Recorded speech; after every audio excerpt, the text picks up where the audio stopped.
Hello everyone. आज हम बात करते हैं एक और करंट न्यूज़ की। पाकिस्तान की तुलना में भारत कितना ताकतवर, आर्मी नेवी और एयरफोर्स का कंपैरिजन।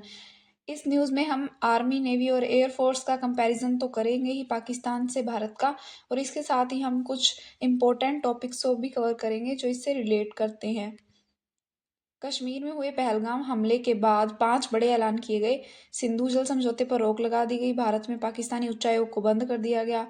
1 हफ्ते में उच्चायोग को खाली करने का आदेश दिया गया है। अटारी वाघा बॉर्डर को बंद कर दिया गया है और पाकिस्तानी नागरिकों को वीज़ा नहीं मिलेगा अब से पाकिस्तानी नागरिकों को वीज़ा नहीं मिलेगा। ये अटारी और वाघा बॉर्डर की पिक्चर है। जो हमला किया गया था पहलगाम का हमला, उसमें लोगों का कहना है कि हमने जो एयर स्ट्राइक वो तो है देख ही ली है पुलवामा अटैक के टाइम, जिसमें सीआरपीएफ के 40 जवान शहीद हो गए थे। इसके साथ ही अब उन्हें सर्जिकल स्ट्राइक देखने की बारी है। मतलब वो चाहते हैं कि पाकिस्तान से उस चीज़ का बदला लिया जाए। एयर स्ट्राइक क्या है? एयर स्ट्राइक एक हवाई हमला होता है जिसमें विमान से छोड़े जाने वाले हथियार को शामिल किया जाता है। ग्रेनेड या बारूदी सुरंग गिराने से लेकर हवा से छोड़े जाने वाले परमाणु हथियार तक इसमें सब कुछ शामिल होता है। एयर स्ट्राइक का पिक्चर था। साल 2019 में 14 फरवरी को कश्मीर के पुलवामा में पाकिस्तान के आतंकवादी संगठन जैश ए मोहम्मद ने आत्मघाती हमला करके सीआरपीएफ के 40 जवानों को शहीद किया था।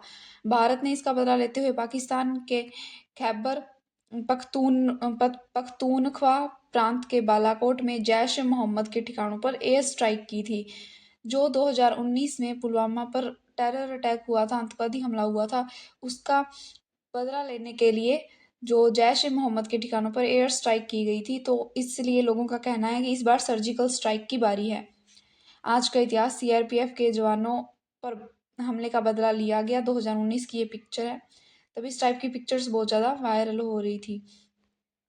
अब हम बात करते हैं भारत और पाकिस्तान की सैन्य शक्ति का कंपैरिजन करते हैं। भारत में सक्रिय सैनिक 14.55 लाख हैं, रिजर्व फोर्स 11.55 लाख हैं और मिलिट्री के जो जवान हैं वो 25,27,000 है। वहीं पाकिस्तान में जो सेना है वो 6,17,000 ही है और पैरामिलिट्री के जवान 14,34,000 ही हैं, जो कि भारत के पास 25,27,000 है। अभी उससे और भी ज़्यादा हो गए होंगे। ये कंपैरिजन है भारत और पाकिस्तान की जो सेना है, मिलिट्री है, उसका कंपैरिजन है। अब हम बात करते हैं इंडिया की एयरफोर्स की। इंडिया की एयरफोर्स के पास 2,229 तो एयरक्राफ्ट हैं, 600 फाइटर जेट हैं, इसके साथ ही 899 हेलीकॉप्टर हैं। और इंडियन नेवी में जो है 150 युद्धपोत, 18 पनडुब्बियां और 2 एयरक्राफ्ट करियर भी हैं, आईएनएस विक्रमादित्य और आईएनएस विक्रांत।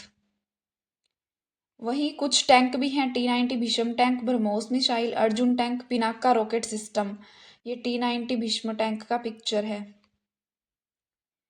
पाकिस्तान की जो सेना है वो मात्र 6 लाख सैनिक हैं।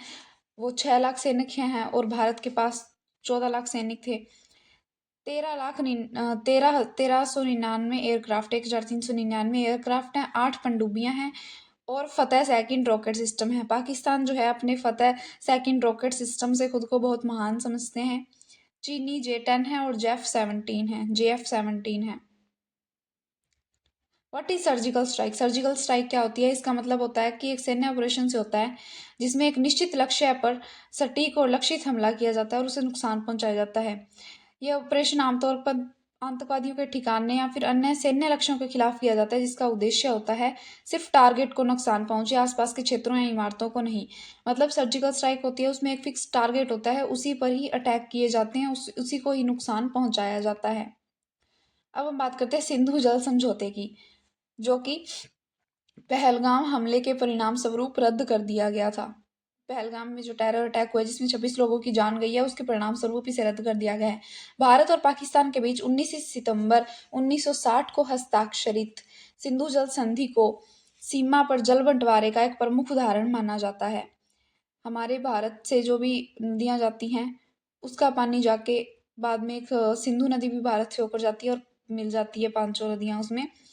तो जल संधि का एक बंटवारा है जो कि 9 साल की बातचीत के बाद विश्व बैंक द्वारा इसकी मध्यस्थता की गई थी। वर्ल्ड बैंक ने इसमें जब मध्यस्थता की थी उसके बाद ही सिंधु जल समझौता हुआ था। नदियों के प्रबंधन के लिए भारत के पहले प्रधानमंत्री जवाहरलाल नेहरू और पाकिस्तान के राष्ट्रपति अयूब खान ने इस पर हस्ताक्षर किए थे। मतलब कि जो हमारे 1960 में जो प्रधानमंत्री थे जवाहरलाल नेहरू और पाकिस्तान के राष्ट्रपति अयूब खान ने इस पर हस्ताक्षर किए थे सिंधु जल समझौते पर। ये देखिए, ये हमारा बॉर्डर है और इसमें ये तो सिंधु नदी है और ये जो 5 नदियां जाके मिलती है, सतलुज, रावी, चेनाब, झेलम और व्यास, ये 5 नदियां इस तरीके से जाकर मिलती है। ये सतलुज यहाँ से निकलती है। तो इस इनके जो जल के लिए विवाद था, इसलिए ये समझौता किया गया था ताकि दोनों देशों के मध्य इनका पानी बांटा जा सके। अक्सर भारत के जो राज्य होते हैं उनमें भी नदी जल विवाद होता रहता है, तो नदी जल विवाद एक कॉमन चीज़ है और इसे समझौते के द्वारा बाद में हल कर लिया जाता है। सिंधु वाटर ट्रीटी के अनुसार भारत का पूर्वी नदियां यानी कि रावी, व्यास, सतलुज पर नियंत्रण है और पाकिस्तान का सिंधु, झेलम और चिनाब का पानी मिलता है। भारत को तो रावी, व्यास और सतलुज का पानी मिलता है और पाकिस्तान को सिंधु, झेलम और चिनाब से पानी मिलता है। ये है सतलुज, ये छोटी सी नदी है, ब्यास, रावी, चिनाब, झेलम और ये सिंधु नदी है।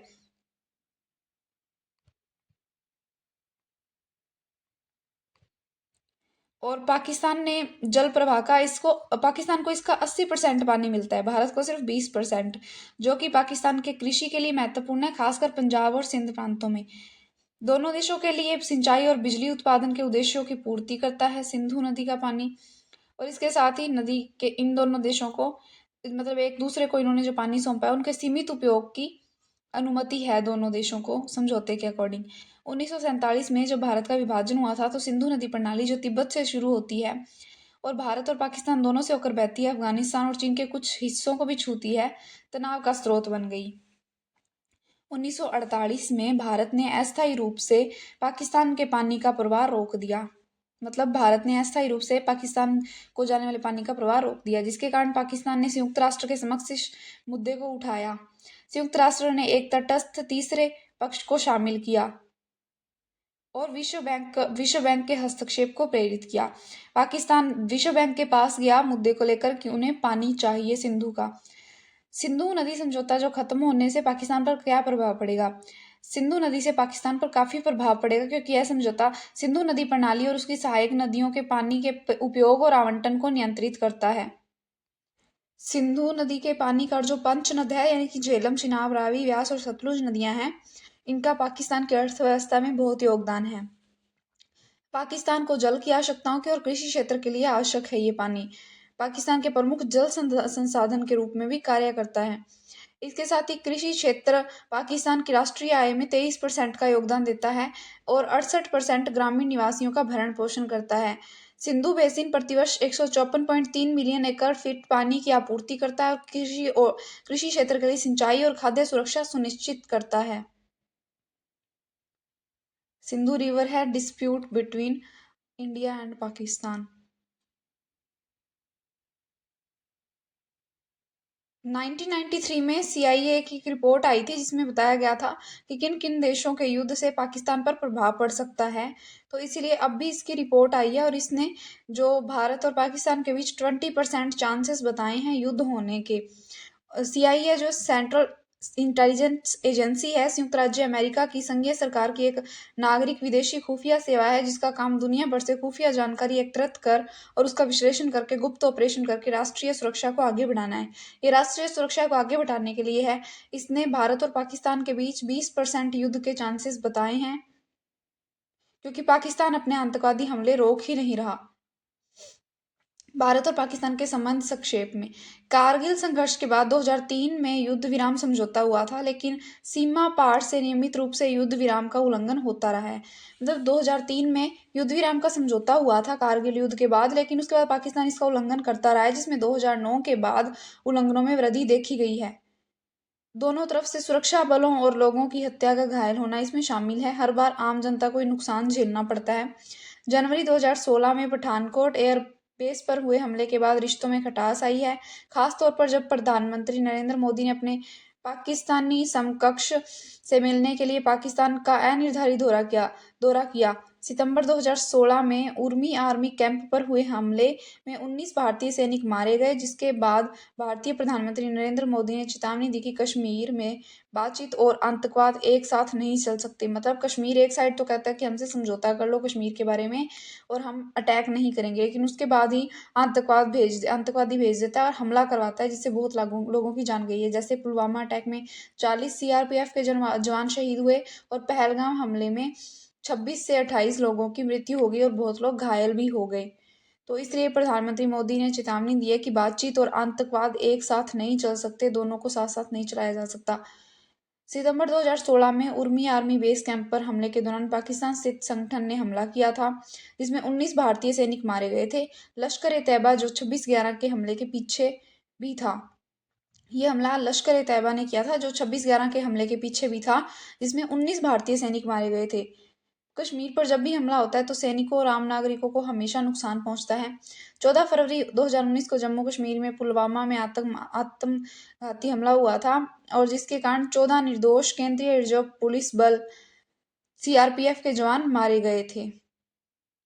इसके साथ ही भारत और पाकिस्तान के संबंध हमेशा से कड़वे ही रहे हैं, चाहे वो सिंधु जल विवाद को लेकर हो या फिर सीमा विवाद या फिर कश्मीर का मुद्दा। कश्मीर जो है हमेशा भारत और पाकिस्तान के बीच जो संबंधों में और विवाद का विषय रहा है। कई बार सीमा विवाद को लेकर युद्ध भी हुए हैं और समझौते भी हुए हैं, परंतु पाकिस्तान द्वारा आतंकवादी हमले के कारण भारत और पाकिस्तान के संबंधों में ज़्यादा कड़वाहट देखी गई है।